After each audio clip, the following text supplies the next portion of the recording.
I'm Chef Aaron Neale back here on Midwest Whitetail. Here in mid-Missouri, we're getting geared up for turkey season. With the help of my buddy Aaron Warbritton, we got a Osceola ostrich breast here, as I call it. It's the biggest turkey breast I've ever seen. So I had to trim it down a little bit. Today we're going to do a wild turkey Cordon Bleu, and to sauce it up, we're going to put a honey maple bourbon glaze on it, and it's going to be really good.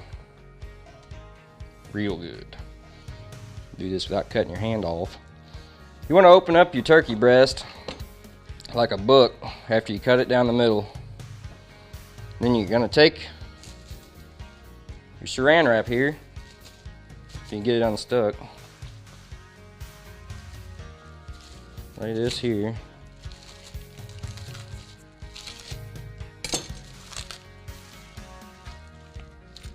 Then you're going to take another piece. What I'm doing here is like, when you don't get a perfect cut when you go through it, there's going to be some lumps, thicker parts of the breast than the other parts. You can use whatever you want, a rolling pin, meat mallet, can of corn, as long as this thing gets flat and even all the way across. Today what I'm going to stuff my breast with is Black Forest ham and pepper jack cheese. That's just my preference. You can put any kind of cheese or ham you want into it. And for our glaze, there's going to be brown sugar, maple syrup, honey, apple cider vinegar, Worcestershire sauce, bourbon, and we're going to use a stick of butter.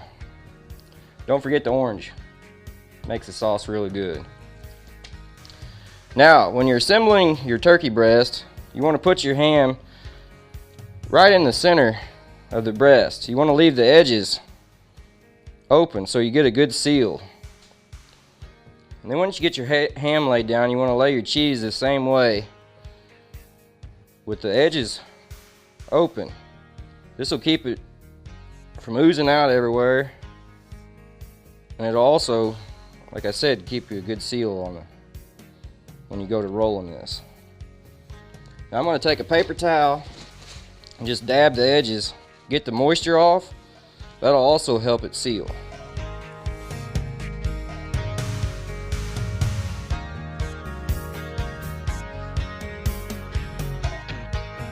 Now, you want to turn her long ways.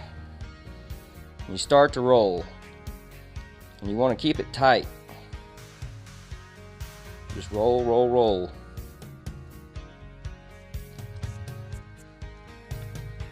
Anytime your stuff starts to slide, you can just pull it right back in. It ain't no big deal.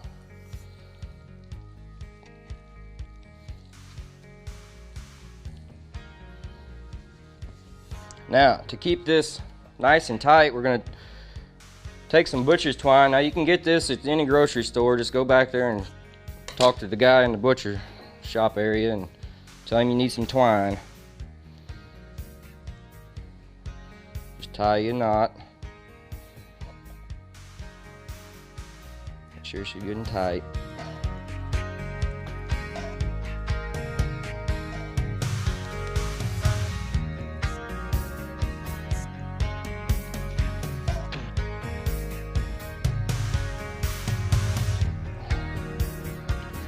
Two of them ought to hold her.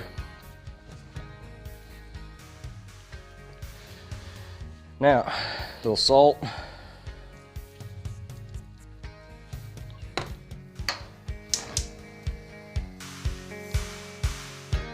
Go to get your pan hot, put a little oil in here.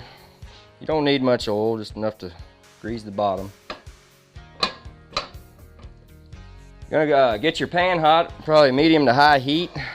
You want to be able to hear that sizzle whenever you put your breast on there.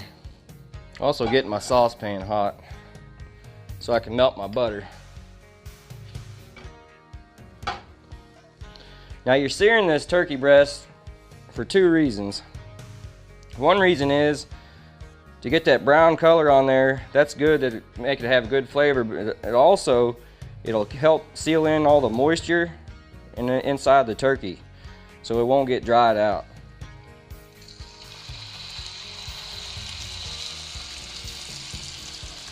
You're going to get this evenly brown on all edges, approximately 3 to 4 minutes on each side. Now in the meantime, I got my oven on And I had it preheated at 400 degrees. She's turning out looking real good. Once you get your turkey breast browned on all sides, you go ahead and put it in your oven. Now you want to cook this in any poultry until it reaches 160 degrees in internal temperature. Now while that's in the oven, we're going to work on our glaze here. Now it doesn't really matter which order you put this stuff in, but I put my butter in first. You want to melt your butter first, obviously. Then I'm going to have to go ahead and throw in this brown sugar. This glaze is going to be more than enough to cover this turkey breast. So what you can do, you can get a container and put it in your refrigerator. It'll keep for several weeks. I mean, it'll go good on anything. You can put it on ribs. You can put it on, when people ain't looking, I've been known to dip my hot dogs in it. Then we're going in with our maple syrup. Oh yeah.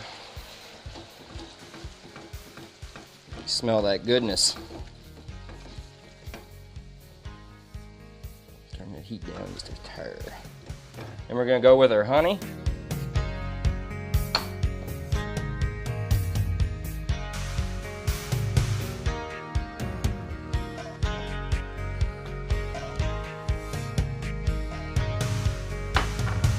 Our apple cider vinegar.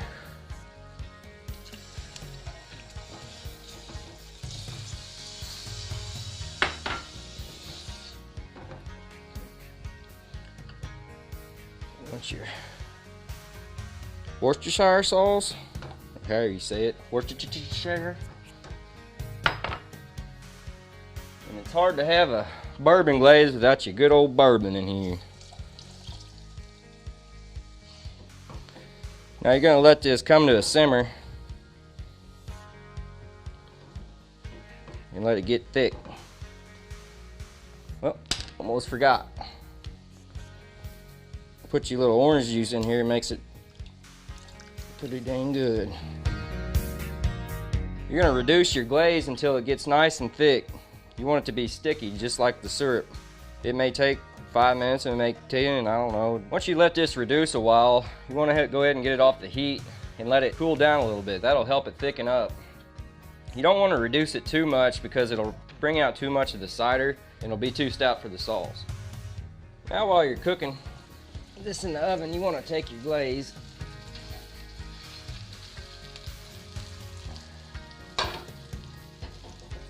and put a little on there. Oh yeah. Spread that glaze over there evenly.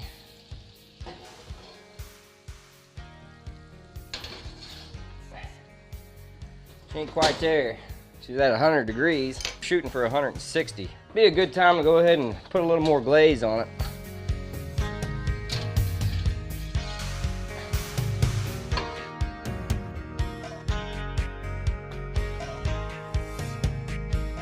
Now, if your glaze is, I like to leave my glaze a little thin because it'll thicken up in the pan, but if you want it thicker, you can just add some more sugar. It ain't no big deal. Sweetness ain't gonna hurt nobody.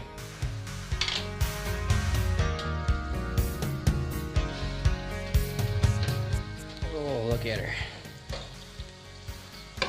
Now I pulled this turkey when it hit about 150 degrees. The reason I do that is because the carryover heat will bring it up to 160. If you wait till it cooks to 160 in the oven, it'll end up just drying out. It won't have any moisture left. So pull it out and set it on your cutting board and let it rest for 5 or 10 minutes. It took about 40 minutes, give or take a few minutes there, to get this up to 150 degrees. Now that it's set for a while, I'm gonna go ahead and open it up and see what she looks like. See how that glaze crusted on there? It's all goodness, people. Make sure you cut your strings off. Let's see what she looks like.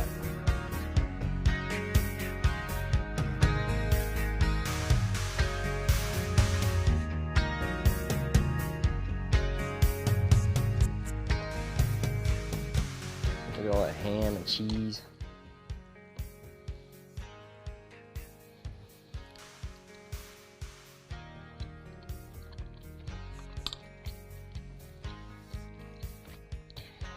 Wild turkey, Cordon Bleu, honey maple bourbon glaze, folks. It turned out better than I thought it would. We'll let these boys get a plate.